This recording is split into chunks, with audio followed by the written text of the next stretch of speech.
살아도 될까요? 청년의 물음에 스님의 대답. 세상에는 누군가의 작은 친절 하나가 한 사람의 인생을 송두리째 바꾸는 일이 있습니다.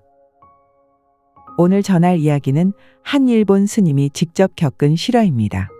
절대 미화되지 않은 한 사람과 또 한 사람 사이에 진심이 만든 기적 같은 이야기입니다.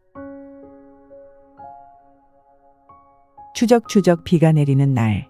그날도 스님은 평소처럼 역 앞을 지나고 있었습니다. 그런데 어딘가 시선이 머뭅니다. 전봇대 옆에 쭈그리고 앉은 한 청년.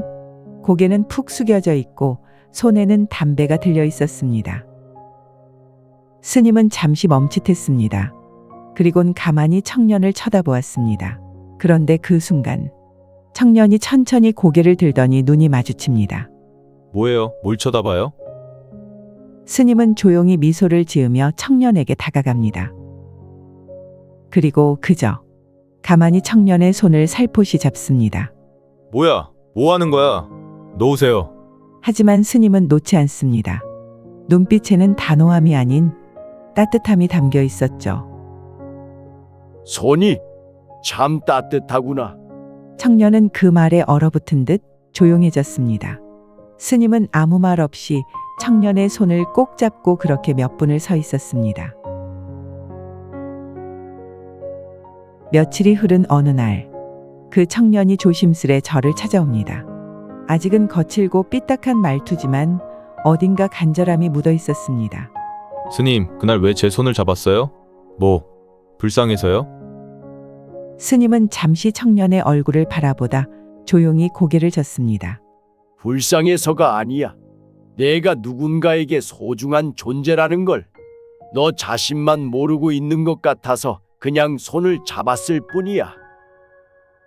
청년은 고개를 푹 숙입니다. 그날 죽으려고 했어요. 전철에 뛰어들려고.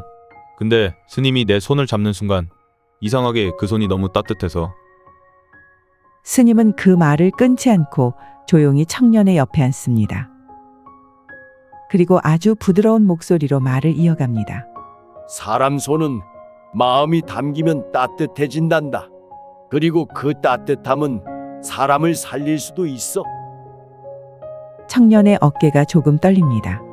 스님은 계속해서 조용히 이야기합니다.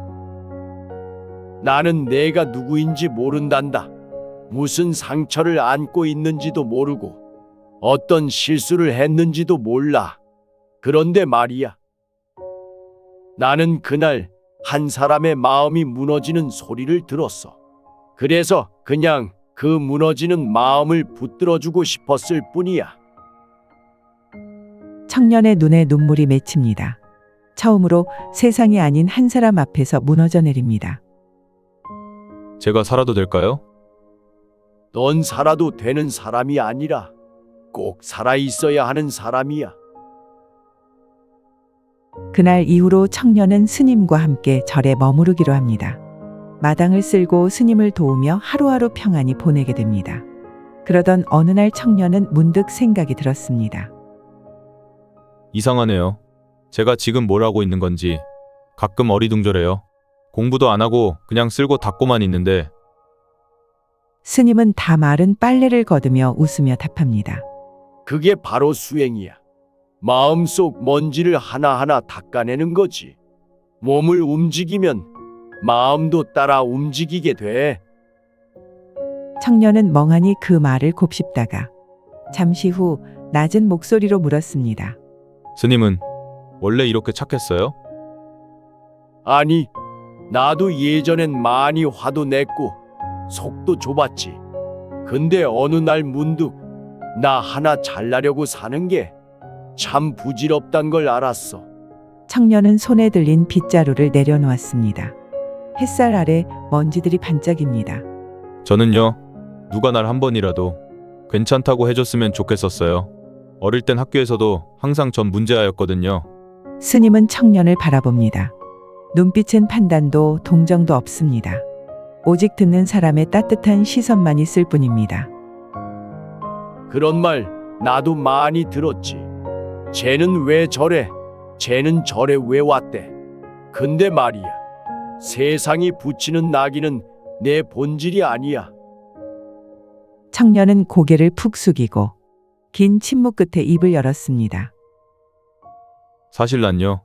날 용서하고 싶지 않았어요. 내가 살아있는 것조차 괜찮은 일인지 모르겠더라고요. 스님은 조용히 청년의 어깨에 손을 얹고 말했습니다.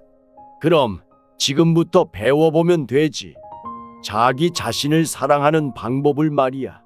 자기 자신을 사랑하는 법을 배운 사람만이 다른 사람도 진짜로 사랑할 수 있어. 청년은 울컥했습니다. 눈가에 맺힌 눈물을 닦지도 않고 조심스레 스님을 향해 말했습니다. 스님, 저 여기서 조금 더 있어도 될까요? 물론이지. 내가 머무르고 싶을 때까지. 언제든 이곳은 내 자리다. 그로부터 1년 지났습니다. 스님, 저는 이제 가보려고요. 더 머물면 괜히 또 의지하게 될 것 같아서. 스님은 조용히 고개를 끄덕입니다. 이미 그 눈빛 속엔 모든 걸 알고 있는 듯한 따뜻함이 있었습니다. 잘 생각했구나. 길 위에서 진짜 나를 마주하는 것도 수행이야.